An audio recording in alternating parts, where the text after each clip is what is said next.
하나님의 말씀 이사야서 18장 1절부터 7절입니다.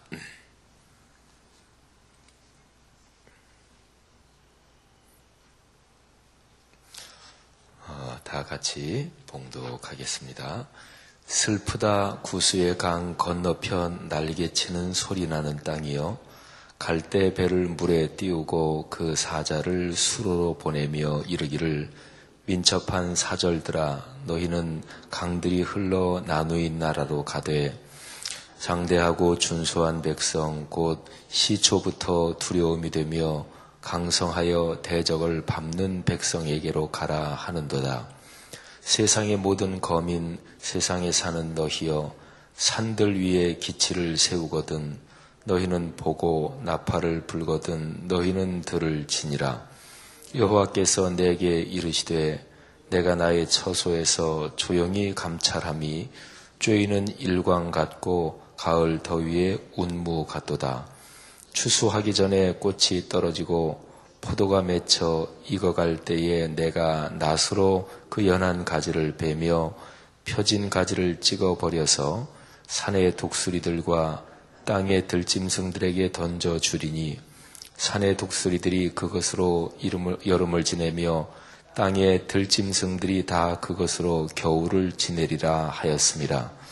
그때에 강들이 흘러 나누인 나라에 장대하고 준수한 백성 곧 시초부터 두려움이 되며 강성하여 대적을 밟는 백성이 만군의 여호와께 드릴 예물을 가지고 만군의 여호와의 이름을 두신 곳 시온산에 이르리라.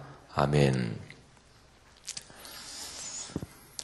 사람 사는 사회가 아름다워지는 가장 기본적인 조건이 있습니다. 보통 사람들은 그렇게 생각합니다.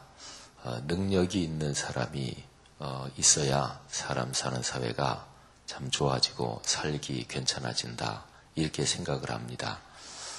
근데 그거는 가만히 생각해 보면 별로 그렇지 않습니다. 완전히 틀리다 그런 건 아닌데요. 그러니까 한 사회가 또 뭐 회사도 그렇고 교회도 그렇고 사람 모이는 어떤 집단이든지 능력이 있는 사람이 있어야, 그래야 사람 사는 사회가 참 좋아진다 하는 거예요. 그거는 완전히 틀렸다, 그렇게는 볼 수 없지요. 능력이 있는 사람이 있어야 되지요. 그렇지만 전반적으로는 그거는 별로 그렇지 않습니다. 한번 국회의원들을 생각해 보십시오.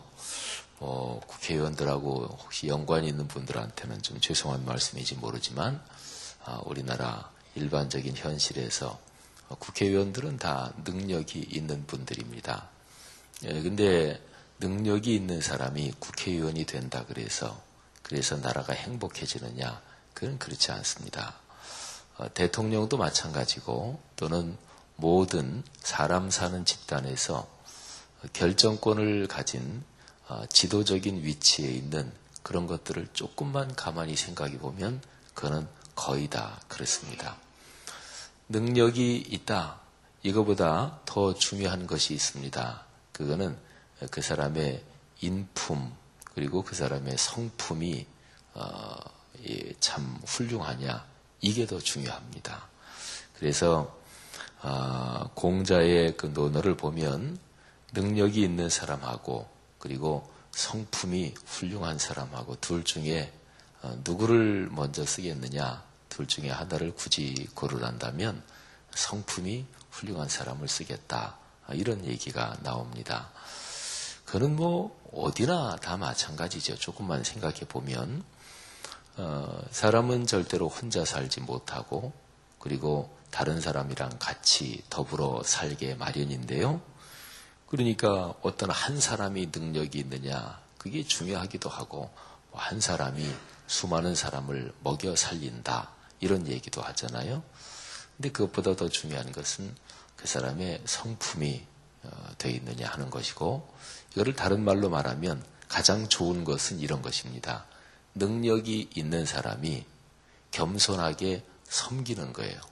그래서 자기 능력, 자기가 다른 사람보다 빼어난 거, 거기에 대해서 이거는 다른 사람을 섬기라고 하나님이 주신 거다. 이렇게 생각하면 그게 최고입니다. 가톨릭의 말이죠. 그 천주교에 그 예수회라는 그런 수도 단체가 있습니다. 그 예수회 멤버들은 신부들은 아닙니까? 꼭 우리 기독교로 말하면 안수받은 목사들만 있는 건 아니에요. 거기는 평신도들도 있고 그런 거예요. 수도 단체인데. 근데 저는 그 예수회를 생각하면 한편으로 얄밉고 그리고 한편으로는 부럽습니다. 제가 이제 교회 역사 전공한 그 시대, 그 즈음에 예수회가 생겼거든요. 그러니까 1500년대 그때 이제 예수회가 생깁니다. 예수회를 만든 사람이 이그나티우스 로욜라, 또 프란시스 자비에르 이런 사람들이 중심이 돼서 예수회를 만듭니다. 그 프란시스 자비에르 그 사람은 일본까지 와요. 일본까지 선교하러 옵니다. 종교개혁이 일어나고 구교, 신교가 나누어지고 나서 세계 선교, 그거는 구교가, 가톨릭이 한 100년 먼저 합니다. 그리고 우리 기독교는 한 100년쯤 뒤에 이게 세계 선교를 하게 돼요. 근데 그 프란시스 자비에르라는 사람은 일본까지 선교하러 옵니다. 그래서 임진왜란 일어날 때 일본 군대가 우리 조선 땅에 오잖아요. 근데 그때에 왔던 그 일본 장군 중에서 가톨릭 교인들도 있었습니다. 병사들 중에서도 그렇고.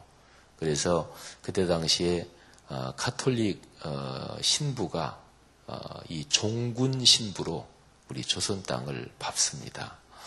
근데 우리 조선 사람에게 전도하고 선교하기 위해서 조선 땅을 밟은 건 아니고요. 그러니까 일본 군대, 군인들 중에서 이 가톨릭 신앙 가진 사람들을 이렇게 신앙적으로 하기 위해서 한국 땅을 밟기도 해요. 하여튼 그런 단체인데, 근데 그 예수회가 엘리트 집단입니다. 엘리트 집단이에요. 그래서 오늘날까지도 예수회가 이어지고, 저기 서강대학교 같은 데가 예수회가 세운 대학입니다. 근데 거기가 엘리트 집단이라는 게 거기에 아주 탁월한 세계적인 학자들도 있고요. 또 뭐 대단한 그런 사람들이 예수회에 많은데, 그런 예수회 전통이요. 그 천주교, 그러니까 그 전에는 뭐 구교, 신교 갈라지기 전에는 천주교, 기독교 이런 거 없었죠. 근데 그 더 전으로, 갈라지기 전으로 거슬러 올라가면 지금 새로 로마의 교황이 된 사람이, 그분이 교황 명칭으로 프란치스코 이런 이름을 썼잖아요. 근데 그때 즈음에 아주 유명한 수도단체에 두 사람이 있었는데, 한 사람이 프란치스코, 그리고 한 사람이 도미니크, 이 두 사람이. 근데 이 두 사람은 스타일이 아주 달랐어요. 프란치스코 이분은 진짜로 무소유의 삶을 살았던 사람입니다. 우리 한국에서는 법정 스님 이런 양반들이 무소유 이게 유명한데, 그 정도는 완전히 저리 가라, 비교도 안 될 정도로 진짜로 무소유의 삶을 살았던 사람이 프란치스코입니다. 프란치스코 이분은 진짜로 깊은 무소유의 신앙, 그리고 참 자기를 다 비우는 신앙을 가진 사람이었습니다. 근데 그 비슷한 시기에 있었던 도미니크라는 이 신앙의 이 지도자는, 그분은 배우는 게 참 중요하다, 이런 생각을 가진 사람이었습니다. 그래서 유럽의 대학들, 이런 데는, 유럽이 다 기독교 문화권이니까 뭐 12세기, 13세기 이런 데 대학이 생기는데요. 그 대학들은 이 도미니칸 이 수도사들이 대학의 교수로 굉장히 많이 있게 됩니다. 대학이라는 게 생기기 전에 유럽 사회는 학문은 어디서 하느냐? 학문은 수도원 이런 데서 학문이 전해져 내려와요. 또 기독교적인 가르침은 말할 것도 없고요. 그런데 예수회가 이 도미니칸 전통 이쪽을 이게 이어집니다. 그러니까 예수회 그쪽은 아주 탁월한 학자들이나 탁월한 전문가들이 많아요.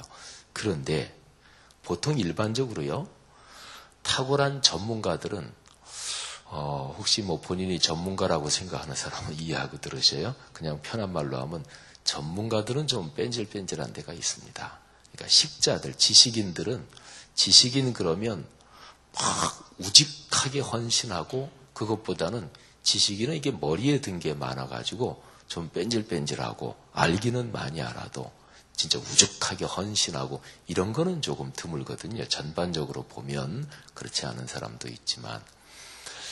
그러니까 이제 우리 목회자들이 목회하면서 일반적으로 느끼는 것도 그렇고 사회를 봐도 그렇고 신문 같은 데 보면 칼럼이나 이런 거를 지식인들이 많이 쓰잖아요. 대학사회 집단이 많이 쓰잖아요. 그런데 그 사람들이 어려울 때 진짜 자신을 던지느냐 그런 거는 별로 없어요. 그런 면에서는 조선시대의 선비 전통을 사실은 지식사회가 잃어버린 거예요. 조선시대 선비는 그 사극 보면 말이죠. 왕이 뭐라 그러는데도 그 유생들이 말이죠. 그냥 그냥 무릎 꿇고 그냥 왕 있는데 앞에서 그냥 통촉하옵소서 막 그러면서 그래서 왕이 죽인다 그래도 목숨을 걸고 그러잖아요. 그게 사실은 우리나라 전통의 이 선비 전통입니다. 배운 사람의 전통이에요. 그러니까 그 당시는 배운 사람이 안다 이거하고 산다 이거하고 떨어지지 않았어요. 근데 요즘은 이제 이게 틀린 거죠. 그래서 최근에 우리 교계도 그렇고 일반 사회도 그렇고 논문 표절 이게 많이 나왔잖아요. 그리고 뭐 이 방송인 뭐 김미화 씨나 배우 김혜수 씨나 또 아주 유명한 대중 강사 김미경 씨 이런 분들은 논문 표절 문제가 나오니까 그냥 하던 방송도 다 접고 하차하고 막 이랬잖아요. 근데 저도 대학 사회에 조금 있어서 한국 사회에서 석사 논문 이 정도는요. 또 무슨 특수대학원 석사 논문, 박사 논문 그 정도는 사실은 표절 그게 한문적으로 엄격하게 따지면 거의 일반적이라고 보면 거의 됩니다. 그러니까 한국의 학문적인 이게 엄격하지 못한 거지요. 근데 아카데믹한 박사 논문 이거는 다르죠. 그러니까 학술적인 박사 논문 하면은 표절이냐 표절 아니냐 이거는 애매한 게 아닙니다. 그거는 아주 분명합니다. 간단합니다. 딱 논문 쓴 거 그리고 어떻게 표절됐냐고 딱 두 권 갖다 놓고 줄치면서 보면 그거는 전혀 애매하지 않습니다. 근데 일반적인 석사 논문 정도나 또는 뭐 석사 논문도 다 그렇다는 건 아니지요. 아카데믹한 학문적인 전통이 엄격한 데는 석사 논문부터 엄격하죠. 그렇지만 일반적으로 석사 논문 또 무슨 특수대학원 논문 직장 생활하면서 이렇게 쓰는 거 그거는 다 그런 건 아니지만 그게 일반화 거의 뭐 그런데 엄격하지 못합니다. 그래서 제가 이제 공적인 신문에 칼럼을 쓰면서도 그런 얘기를 했어요. 왜 표절 문제에서 가장 유감스러운 거는 그 당사자인 대학사회가 왜 말 한마디도 안 하냐. 왜 교수들 얘기 안 하냐. 왜 대학사회 가만히 있느냐. 자기들이 뻔히 알면서. 근데 한국 사회에 그게 너무나 만연되어 있어서 손대기가 말하기가 그게 그런 거냐? 아니면 지식인들이 사회에 이런저런 문제 있을 때 자기들이 전문가라고 얘기는 잘하면서 정작 자기들 문제니까 좀 얘기하기 뭐해서 그러냐? 제가 공적인 신문에 칼럼에 쓴 얘기예요. 그러면서 뭐 확인되지도 않은 사안인데 공적인 글로 좀 너무 심한 거 아니냐 이렇게 생각할지 모르지만 뭐 이런 표현도 제가 써가면서 그건 사실은 대학사회에 있어 본 사람은 그건 뻔한 거거든요. 그러니까 그런 거예요. 지식인들 또는 전문가들 그러면 일반적으로 인류 역사가 다 그래요. 전반적으로 보면 다른 안 그렇지만 많은 수는 좀 뺀질뺀질하거든요. 근데 예수회 이 집단이 달라요. 그래서 1500년대 종교개혁이 일어나는데 종교개혁이 일어나고 나서 굉장히 많은 지역이 다 말하자면 기독교 지역으로 이렇게 됐거든요. 특히 동유럽 쪽에 뭐 폴란드, 뭐 이 체코 이런 데가 다 거의 기독교적으로. 그런데 예수회가 생기면서 동유럽 쪽은 적은 지역 빼놓고는 다 다시 카톨릭으로 돌았어요. 그런데 거기에 선봉 부대 역할을 한 집단이 예수회입니다. 근데 예수회가 종교개혁 이쪽 집단을 쳐부수기 위해서 그래서 생겼다? 그건 아니에요. 근데 어쨌든 결과적으로 그런 역할을 했는데, 근데 예수회란 집단이 대단한 집단입니다. 영화 미션 영화 많이들 보셨죠, 그죠? 벌써 한참 지난 영화인데, 근데 영화 미션에 나오는 그 사제들 또는 그 선교사들, 그 사람들이 예수회입니다. 그래서 예수회는 제도권 사제가, 그러니까 안수받은 성직자가 못 들어가는데, 그런데도 예수회는 다 들어갔어요. 그러니까 예수회라는 집단이 굉장히 헌신도가 강하지요. 전문 가면서. 그러니까 이제 기독교 목사인 저로 보면 이게 가톨릭 쪽인데, 하나 얄미운 거는 그 종교개혁, 지금으로부터 500년 전, 400년 전, 그때 당시에 이게 종교개혁을 아주 강력하게 막 이 전선을 부셔놓고 이런 게 이제 예수회니까 좀 얄미운 것도 있고, 부러운 거는 야, 저렇게 엘리트 집단인데 완전히 자신을 다 헌신하는 거예요. 그러니까 그게 강력할 수밖에 없지요. 여러분, 오늘 우리가 읽은 말씀에 구스 땅에, 오늘날의 나라로 보면 에디오피아입니다.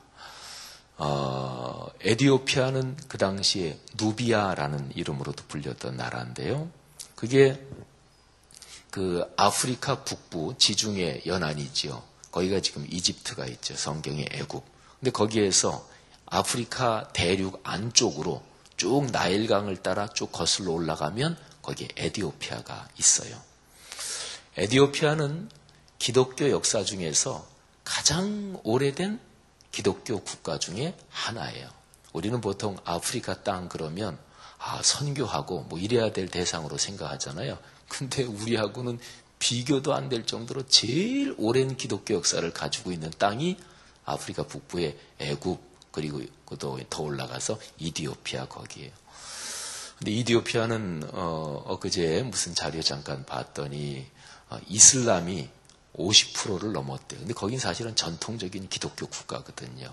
근데 기독교에도 이런 갈래가 여러 가지인데 아프리카 쪽의 기독교를 콥틱 기독교라고 그래요. 제일 기독교 역사에서 오래된 기독교 종파 중에 하나지요.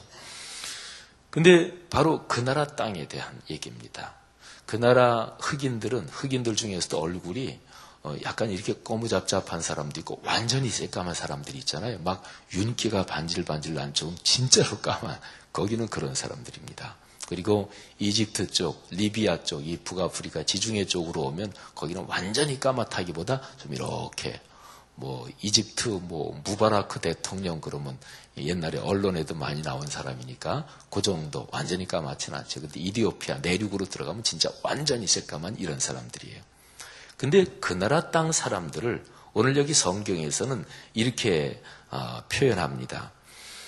그 2절을 보면은요, 너희는 강들이 흘러 나누인 나라로 가되 장대하고 준수한 백성, 곧 시초부터 두려움이 되며 강성하여 대적을 밟는 백성, 이렇게 표현해요. 여기 두 가지가 나와요. 첫째는 강들이 흘러 나누인 나라. 그거는 나일강이 저 아프리카 내륙 안쪽부터 이렇게 나오거든요. 그러니까 에디오피아 그쪽 쭉 올라가면 나일강 비롯해서 강들의 수원지가 있습니다. 거기서 이렇게 강인들이 오면서 나누어지는 거지요. 이제 그런 표현이에요. 근데 강들이 흘러 나누인 나라, 그거는 그렇다 그래도 그 다음의 표현이 이게 참 대단한 표현입니다. 그 나라 백성들을 뭐라고 표현하냐면요, 장대하고 신체 체격이 크단 말이죠. 그리고 준수한 백성, 곧 시초부터 두려움이 되며, 이 시초란 얘기는 창조를 얘기합니다. 인류가 생길 때 그때부터 그 백성들은 다른 사람들에게 두려움이 됐다. 그러니까 신체가 장대하고 준수하고 강한 민족이니까. 그래서 강성하여 대적을 밟는 백성. 그러니까 쉬운 얘기로 말하면 그 구스인들, 그 사람들은 당할 사람이 없다. 그 사람들은 세계 최강이다. 이런 이 얘기지요. 이 표현이요, 2절에 나오는데 밑으로 내려가면 7절에 또 한 번 그대로 나와요. 강들이 흘러 나누인 나라에 강대하고 장대하고 준수한 백성, 그 시초부터 두려움이 되며 강성하여 대적을 밟는 백성, 그대로 두 번 나오지요. 이거는 다른 말로 말하면 이렇게 얘기할 수 있습니다. 위대한 전설을 가진 그런 백성입니다. 그런 민족입니다. 위대한 전설을 가진, 이거를 다른 말로 생각하면 대단한 능력을 가진 그런 민족이요, 그런 백성이지요. 그 모든 아프리카 땅 또는 그 당시에 모든 세계에 그 전설적인 능력을 가진 민족, 이런 거죠. 근데 그때 당시에 여기 이제 이사야가 쓰일 당시에 국제적인 정세에서 말이죠. 저 북쪽에 있는 나라 아수르라는 큰 나라에 대항하려고 여기 구스라는 나라가 그때 당시 굉장히 강력했어요. 그래서 이스라엘이 그 구스한테 좀 붙어가지고 저 북쪽에 아수르 그쪽에 좀 대항해야 되겠다, 이렇게 생각을 한 거예요. 그래서 오늘 여기 1절, 2절에 보면 그 구스라는 나라의 도움을 청하기 위해서 그쪽으로 사절단을 보낸다는 거죠. 근데 그거는 그럴만하죠. 전설적인 능력을 가진 나라가 아닙니까? 대단한 나라, 장대하고 그리고 준수하고 창조 때부터 두려움이 되고 강성하여 대적을 밟는 민족이니까. 근데 소용없다. 소용없다. 가봐야 소용없다. 제일 중요한 건 뭐냐면 하나님의 뜻이 아니다, 이런 것입니다. 그래서 3절에 보면 지상에 사는 모든 나라 민족들 한번 봐라. 깃발이 올라갈 텐데 그 깃발 좀 봐라.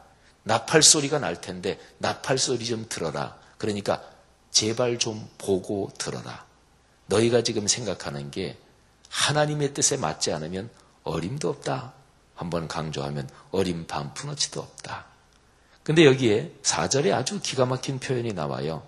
여호와 하나님이 막 그것 때문에 분노해가지고 일어나서 군대를 끌어모으고 막 쳐부수고 이렇게 분노하시느냐? 그것도 아니에요. 그렇게 강성한 나라를 중심으로 강대한 전설적인 능력을 가진 나라 중심으로 막 모이고 하는데 하나님의 뜻은 아니에요. 근데 하나님이 그거 보고서 막 화를 내고 일어나시는 게 아니라 4절에 보니까 하나님의 처소, 그냥 가만히 당신의 보좌에 앉아서 조용하게 이렇게 쳐다보고 계셔요. 조용하게 감찰해요. 근데 조용하게 쳐다보시는 하나님의 그 감찰하시는 눈길, 하나님의 그 감찰이 쬐이는 일광 같다. 태양빛 같다. 가을 더위의 운무 같다. 가을에 그쪽 지방의 이 기후 상황으로 가을에 무지무지하게 더울 때 그때의 운무, 안개나 이런 게 쫙 끼면은 그 더위가 싹 가지고 시원해지잖아요. 하나님이 조용하게 이렇게 쳐다보시는데 그게 이미 그 정도의 능력이 된다. 그런 얘기예요. 그 다음에 이제 하나님이 일어나시면 그러면 어림도 없는 거죠. 그 다음에 일어나요. 이 5절 보면은 추수하기 전에 꽃이 떨어지고 포도가 맺혀 익어갈 때 내가 낫으로 그 가지 다 베버리겠다. 그러면 너희가 내 뜻에 거슬려서 무슨 일이나 할 수 있겠느냐, 이런 거예요. 그런데요, 뒤에 나오는 7절에 그 구스 땅, 그 민족에 대해서 또 한 번 나와요. 아까 말씀드린 대로. 근데 거기에서는요, 그 구스 민족이 하나님께 예배 드리러 온다는 거예요. 그래서 쭉 해서 강성하여 대적을 밟는 백성이 만군의 여호와께 드릴 예물을 가지고 만군의 여호와의 이름을 두신 곳 시온산에 이르리라. 아멘. 여러분, 전설적인 능력을 가진 그 민족이 하나님을 알지 못할 때는 자기가 기고만장해서 세계 다른 민족들 동맹군을 맺어가지고 내가 반장이다, 내가 왕이다 이랬는데, 근데 그게 안 되고, 근데 나중에 그 민족이 하나님을 만나고 그리고 하나님께 예배하러 시온산에 예물을 가지고 온다는 거예요. 그러니까 하나님 없는 위대한 전설, 그거는 사실은 무의로 끝나고 맙니다. 헛수고지요. 그래서 1절에 슬프다 구스 땅이요. 그냥 일반적으로 생각하면 전설적인 능력을 가졌는데 슬프긴 왜 슬퍼요? 오늘날 세상에서 어떤 사람이 돈이 엄청나게 많다. 그런데 하나님을 모르면 슬픈 돈인 거예요. 지식이 엄청나게 많다. 하나님을 모르면 슬픈 지식인 거예요. 아우, 사회적으로 그 가문이 대단해요. 아유, 그 가문에 고위 공직자도 있고요. 가문에, 뭐 그 가문은 대대로 의사 집안이고요. 아이고, 판검 변호사고. 그러나 하나님 모르면 슬픈 혈통입니다. 근데 하나님을 알고 나서 그 이 세상적으로 장점이라고 생각되는 게 그게 창조주 하나님으로부터 왔다는 걸 깨닫게 되는 거죠. 그리고 다 헌신하게 되는 거죠. 그럴 때 그거는 위대한 미래를 여는 예언이 되는 거예요. 전설은 과거의 거잖아요. 예언은 앞으로 걸어갈 날에 대한 거잖아요. 그러니까 하나님 없는 위대한 전설, 그게 하나님께 헌신하는 위대한 예언이 되는 거죠. 그럴 때 그런 사람들, 그런 가문들이 세상 사는 사람들을 아름답고 행복하게 합니다. 여러분, 이 세상에 능력이 많은 사람이 부족해서가 절대로 아닙니다. 문제는 인간 속에 있는 죄의 뿌리, 이기심. 그게 학문, 예술, 무슨 이 세상에 무슨 뭐 대단한 가문, 전통, 문화, 그런 걸로 안 됩니다. 학문, 예술, 문화 이런 걸로 구원이 된다면, 이 인간의 악의 뿌리가 없어질 수 있다면 하나님께서 당신의 아들을 왜 세상에 보내셨겠어요? 그걸로 안 돼요. 십자가의 보혈로만 되는 거예요. 십자가의 보혈을 통과한 제물만이 하나님께 영광이 돼요. 그러니까 제가 가끔 가다가 설교하다가 하도 한국 교회가 돈 하니까 돈 많은 사람 돈 필요 없다. 하나님이 무슨 뭐 돈이 부족해서 하나님이 저기 하시는 분이냐. 은도 내 것이고 금도 내 것인데, 그러니까 한국 교회 그리스도인들의 생각이 두뇌가 바뀌어야 돼요. 성경대로. 무슨 하나님이 돈 부족하시는 분이에요. 11조가 무슨 내 돈을 하나님께 주는 겁니까? 성경대로 말하면 다 하나님이 주신 거예요. 하나님의 것을 하나님께 드리는 거예요. 이런 헌금만 하나님께 영광이 돼요. 교회는 기독교 복음은 제일 처음 시작할 때 돈 없었고 건물 없었고 대단한 사람 없었습니다. 하나님의 거룩한 십자가의 복음만 있었습니다. 그 위에 신앙이 다시 서야 되는 거예요. 그러니까 십자가의 복음 그것만 우뚝 쓰고 그거에 감히 그거를 치우고 거기에 대신하려는 모든 것은 다 내려놔야 돼요. 그래야 은혜 받아요. 그래야 복 받아요. 그래야 하나님께서 위대한 역사가 우리 삶에 이른단 말이에요. 할렐루야. 사랑하신 여러분, 우리 사회를 보면서 그리스도인은 기본적으로 그런 시각을 가져야 돼요. 그래서 사회적으로도 예수 믿는 사람이 말하자면 그저 대단하기만 하다 그러면 그 앞에서 껍벅 죽고 그러면 안 돼요. 그러니까 사회가 안 바뀌죠. 예수 믿는 사람은 예수 그리스도의 십자가의 복음으로 좀 꼿꼿한 데가 있어야 돼요. 그리고 예의상으로 그냥 대단하십니다 이렇게 해주는 것도 물론 사람 사는 사회니까 뭐 그렇게 예의를 갖추고 그건 필요합니다. 예의, 예전 그거는 사람 사이에 필요해요. 근데 도를 넘어서 지나치게 해주면 안 돼요. 그러니까 사회가 다 그런 거지. 그러니까 예수 믿는 사람은 복음으로 십자가의 복음이 중요하다. 사랑하신 여러분, 우리 그리스도인의 삶이 하나님께 이 구수민족이 하나님을 알게 되면서 옛날에 하나님 없는 위대한 전설이 하나님께 사로잡힌 미래를 여는 위대한 예언이 된 것처럼 우리의 삶이 그런 축복이 있기를 바랍니다. 여러분의 자녀 손이 그런 축복을 받기를 바랍니다. 이 땅에 그런 위대한 예언이 되는 그런 많은 가정 가문들 일어나기를 축복합니다. 하나님 아버지 은혜를 감사합니다.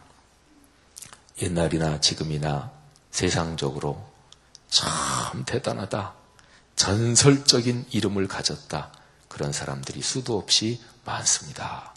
오늘날은 워낙 또 인기 스타 시대가 돼서 연예인이든 개그맨이든 배우든 아니면 스포츠 스타든 그것만 되면 모든 인생 문제가 다 해결된다고 그렇게 여기는 시대도 됐습니다. 그러나 그 어떤 것도 예수 그리스도의 십자가의 복음 없이는, 그리스도의 흘리신 보혈 없이는 전혀 유익이 안 된다는 것 다시 한번 말씀을 통해서 깨닫습니다.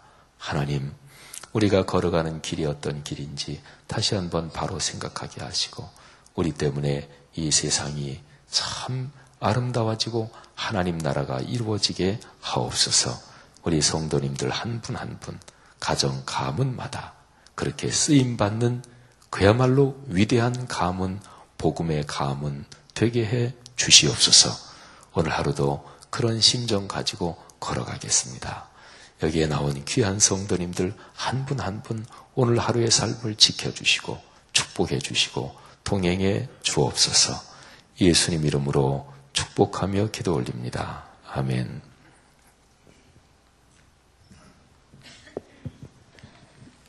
귀한 말씀 감사드립니다. 오늘 같이 함께 기도할 공동기도문은 6번 사역입니다. 함께 읽으며 기도하도록 하겠습니다. 온 누리를 품는 성경적인 사역의 지평을 열어주옵소서. 위원회 사역, 교구 사역, 말씀삼 성경대학 사역이 글로벌 리딩 처치로 성장하는 밑거름이 되게 하옵소서. 목회자들에게 성령으로 기름을 부으시고 평신도 리더들에게 탁월한 리더십을 주옵소서. 한 사람을 사랑하고 세우는 일이 목양의 근원이 되게 하시고 작은 모임의 리더들을 성령으로 채우소서. 주님의 교회를 위하여서 탁월하게 사역하는 소그룹이 갈수록 힘차게 하옵소서. 아멘. 주님이 가르쳐 주신 기도하겠습니다. 하늘에 계신 우리 아버지, 아버지의 이름을 거룩하게 하시며 아버지의 나라가 오게 하시며 아버지의 뜻이 하늘에서와 같이 땅에서도 이루어지게 하소서. 오늘 우리에게 일용할 양식을 주시고 우리가 우리에게 잘못한 사람을 용서하여 준 것 같이 우리 죄를 용서하여 주시고 우리를 시험에 빠지지 않게 하시고 악에서 구하소서. 나라와 권능과 영광이 영원히 아버지의 것입니다. 아멘.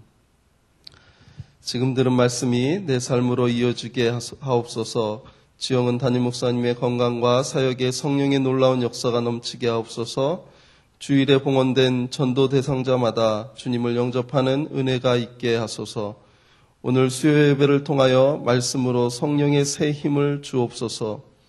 꿈송 페스티벌, 특별히 26교구의 많은 이들이 말씀 암송을 통하여 은혜가 넘치게 하옵소서. 수요 제자반 2기 3학기를 축복하셔서 참 제자의 삶을 배우게 하소서. 박근혜 대통령과 국무위원 및 정치인들에게 하늘의 지혜를 주옵소서. 소총 강구하겠습니다. 고 김성학 성도 74세이십니다. 김영숙 집사님 3교구의 시아버지께서 어제 소천하셔서 오늘 오후 2시에 교회에서 전남 장흥으로 문상 출발합니다. 이 기도 제목과 각자 가지고 나오신 기도 제목 아래고 돌아가도록 하겠습니다. 사랑의 하나님, 주님의 은혜와 사랑을 감사를 드립니다. 오늘 주님께서 우리에게 귀하게 말씀하여 주신 귀한 말씀대로 우리 모든 사람들이 주님께 돌아오는 귀한 역사가 있게 하여 주시옵소서.